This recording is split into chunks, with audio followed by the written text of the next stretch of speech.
Et ce matin, on va beaucoup plus se focaliser sur les incendies d'origine électrique. Vous vous souvenez, déjà, on a fait plusieurs formations, on a essayé de parler des incendies, les classifications des types de feux, les feux. Je vous le rappelle, il y a les feux solides, les feux liquides, les feux gazeux, et on va ajouter à ça les feux d'origine électrique. Et maintenant, lorsqu'on entre dans les feux électriques, il faut distinguer deux grandes catégories de feux électriques.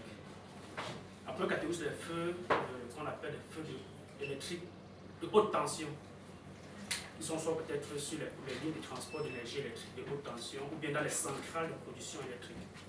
On a également les feux électriques basse tension. Ce sont généralement les feux qui se produisent dans les ménages des entreprises, comme c'est le cas ici pour nous. Maintenant, lorsqu'on parle des feux d'origine électrique, un jour vous devez savoir que les feux électriques sont environ à 30% de l'ensemble des incendies. Dans la gare des incendies, 30% sont dus aux causes des incendies d'origine électrique. Et pour ce qui est des entreprises, parce qu'il faut bien comprendre, dans les entreprises, maintenant, les feux électriques occupent près de 70% des incendies dans les entreprises. Après ça, on peut noter aussi les incendies d'origine électrique de gaz ou bien de stockage. Maintenant, lorsqu'on revient dans les incendies électriques, il faut bien déjà savoir quelles peuvent être les causes d'un incendie d'origine électrique. Et à ce niveau, on va recenser trois principales causes. La première cause, ce sont des causes, c'est ce qu'on appelle généralement les flashs. C'est comme des courts-circuits en fait, dans les circuits électriques. Il y a les courts-circuits qui sont généralement les causes des incendies d'origine électrique. On a également aussi, comme les causes, on a aussi le défaut d'utilisation ou la mauvaise utilisation des installations électriques également, qui sont aussi des causes. Vous devez savoir que tout appareil électrique qui dégage de la chaleur, que ce soit un ordinateur qui est allumé, que ce soit une lampe à incandescente, une ampoule qui est allumée, tout appareil qui dégage de la chaleur peut être une cause des incendies. Et s'il y a donc une mauvaise utilisation de ces appareils, de ces installations électriques, il y a donc de fortes chances qu'une incendie se tienne. Également à ça, on peut aussi noter comme cause d'incendie électrique le défaut de maintenance des systèmes d'installation électrique. Parce que lorsqu'on a un réseau électrique comme dans une entreprise comme la nôtre, il est important que régulièrement on puisse faire des contrôles, que ce soit au niveau des joints électriques, que ce soit au niveau du compteur électrique, tous les endroits où le courant électrique passe pour pouvoir faire des contrôles là-bas. Donc voilà comme ça noter les trois principales causes des installations électriques dans les entreprises. Et chacun à son niveau doit pouvoir identifier les différentes causes, à rejouer de manière réelle les différents risques d'incendie électrique. Et à ce niveau, si on rend compte que la plupart du temps, lorsque les incendies électriques arrivent, parfois soit lié au fait qu'il y a un câble quelque part qui est plié, un câble peut-être qui est tordu, et à l'intérieur, le neutre et la phase étant dans le câble, cela cause des chocs électriques. Lorsqu'il y a un choc électrique, forcément le courant se déclenche, la chaleur se dégage et ça déclenche l'incendie. Rappelez-vous aussi que lorsque vous avez même un fer à repasser à la maison, c'est vrai que sur le marché, on a plusieurs types de fers à repasser qui sont de manière qui s'arrêtent automatiquement avec la chaleur, la température. Il y a des fers, donc lorsque vous le branchez, il chauffe, il continue à chauffer continuellement. Et si vous l'oubliez là, à un moment, ça va exploser et ça déclenche l'incendie. N'est-ce pas? C'est donc pourquoi, à notre niveau, s'il y a des appareils qui nécessitent à ce qu'on les débranche à haute utilisation, on doit à chaque fois veiller à ce que l'appareil soit débranché et soit aussi mis hors usage lorsqu'on n'a pas l'utilisation. Également, c'est pareil pour les ampoules électriques.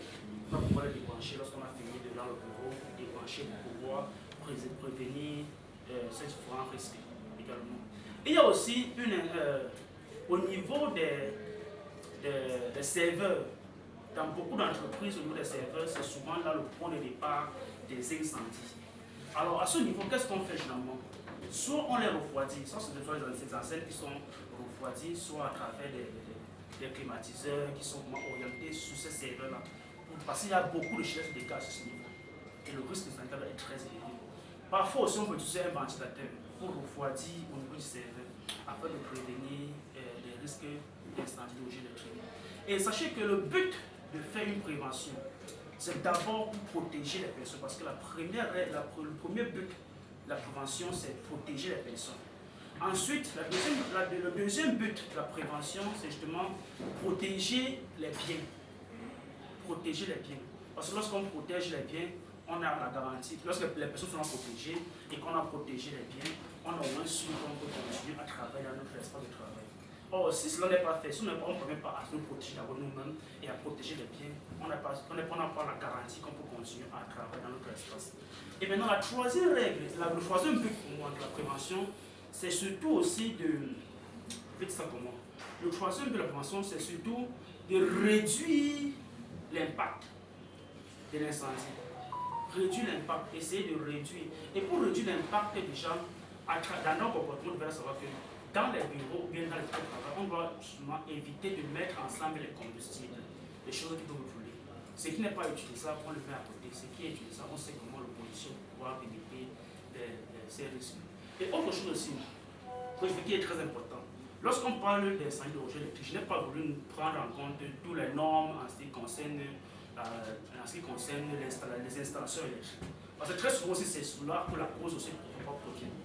Et pas parce que je suppose que le technicien qui installe un espace pour nous cela respecte toutes les normes en ce qui concerne l'installation électrique.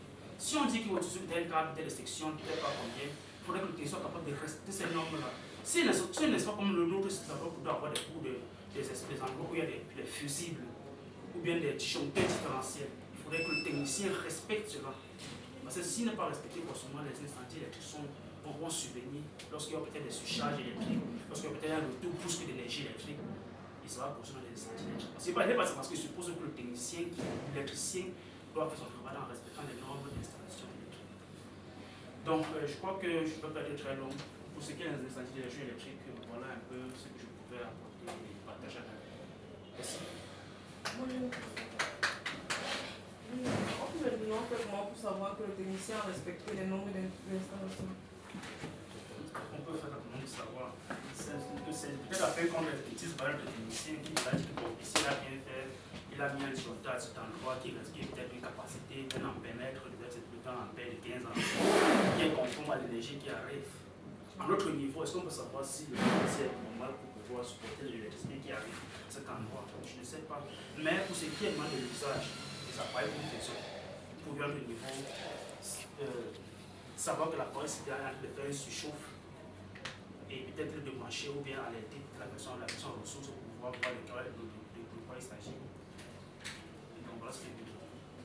Je ne sais pas s'il y a d'autres préoccupations.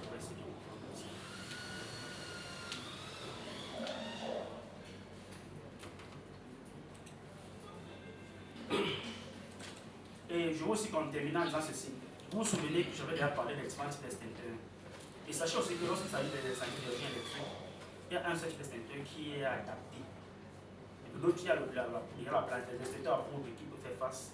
Mais l'extincteur qui est adapté, c'est l'extincteur de type CO2.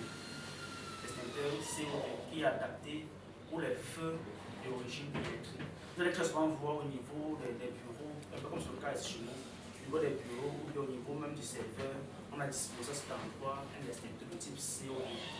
Parce qu'on sait que c'est cet extincteur qui est adapté, qui est efficace pour stopper ces débuts de feu. Et aussi, autre comportement à adopter, c'est que lorsqu'il y a un début de feu d'origine électrique, le premier réflexe, lorsqu'on ne parvient pas à neutraliser à l'endroit, parce qu'il ne faut pas paniquer après. Lorsqu'il y a un incendie, il ne faut pas paniquer. S'il y a un câble, s'il y a peut-être un camion en train de brûler, on ne panique pas, on essaie de prendre l'extincteur adapté et puis on neutralise la flamme. Si on n'arrive pas à neutraliser la flamme, le premier réflexe, c'est de stopper l'énergie, la source de l'électricité. Et quand on va stopper la source, ce n'est pas s'exposer. Il faut faire attention. En allant peut-être jusqu'à arrêter le compteur ou bien descendre le disjoncteur, il faut faire attention. Donc, l'autre chose, c'est d'abord de stopper la source de l'électricité. Maintenant, on prend l'expression pour pouvoir neutraliser la flamme par le moyen qu'on va laisser le champ.